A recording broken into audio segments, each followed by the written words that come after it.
السلام علیکم دوستو، آج کی ویڈیو میں ہم آپ کو بتانے جا رہے ہیں کہ ارطغرل کے سیزن 4 کی دوسری قسط میں کیا کچھ ہوگا۔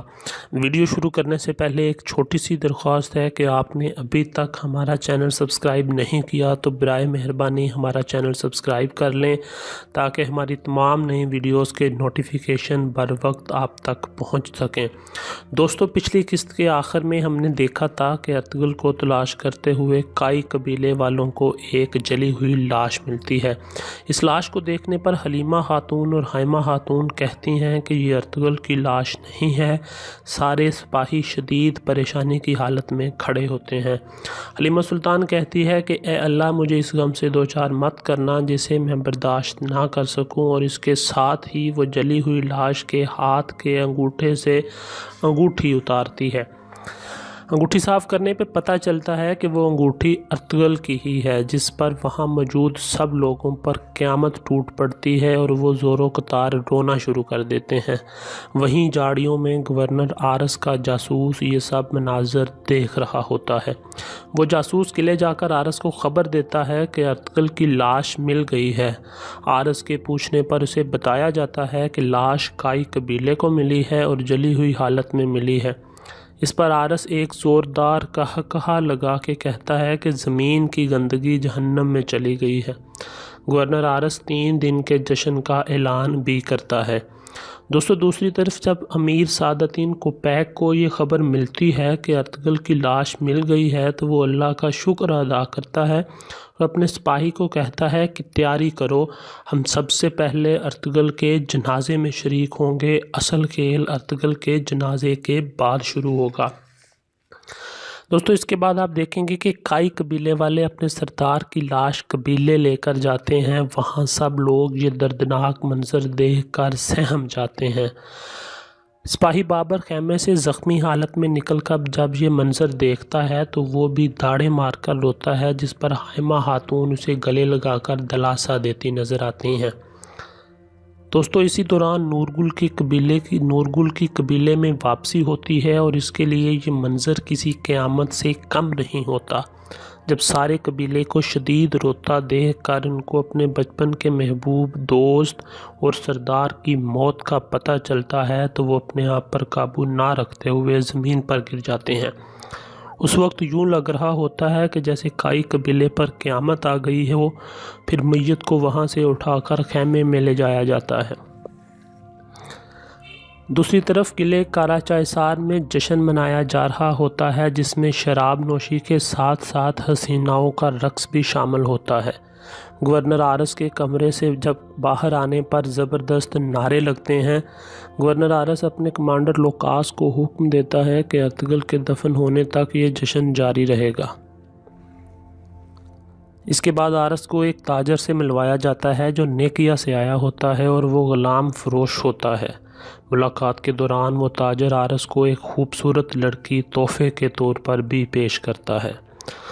دوستو، پھر آپ دیکھیں گے کہ مرکزی خیمے میں میت کے پاس کھڑی ہو کر حلیمہ سلطان انتقام لینے کا اعلان کرتی ہیں، جبکہ زخمیوں والے خیمے میں سپاہی نورگل، سپاہی بابر، سپاہی صفدر اور سپاہی گنکوت آپس میں درد بھری گفتگو کر رہے ہوتے ہیں۔ گنکوت کہتا ہے کہ بائی کو جلا کر ظالموں نے ہمیں ہزاروں بار جلایا ہے۔ اسی دوران سپاہی نورگل کہتے ہیں کہ اب متحد ہو کر انتقام کا وقت آ گیا ہے۔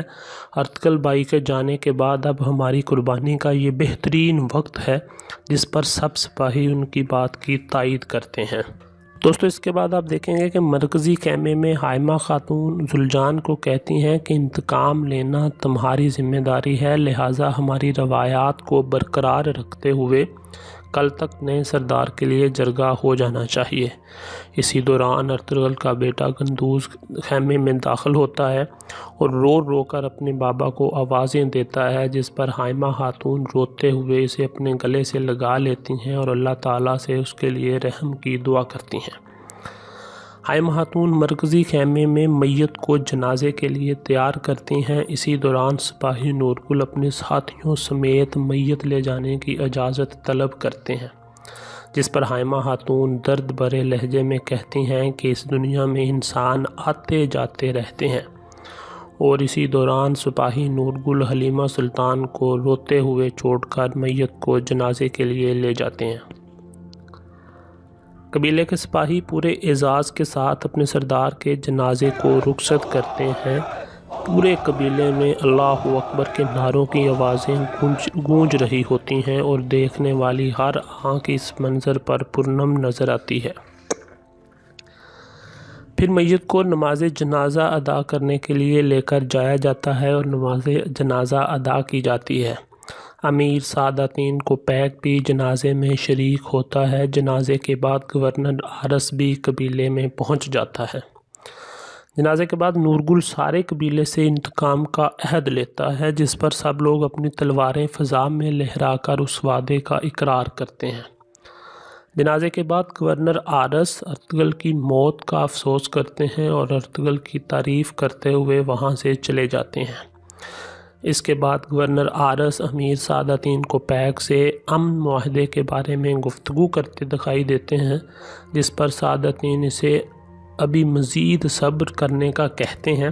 اس کے بعد وہ دونوں وہاں سے چلے جاتے ہیں۔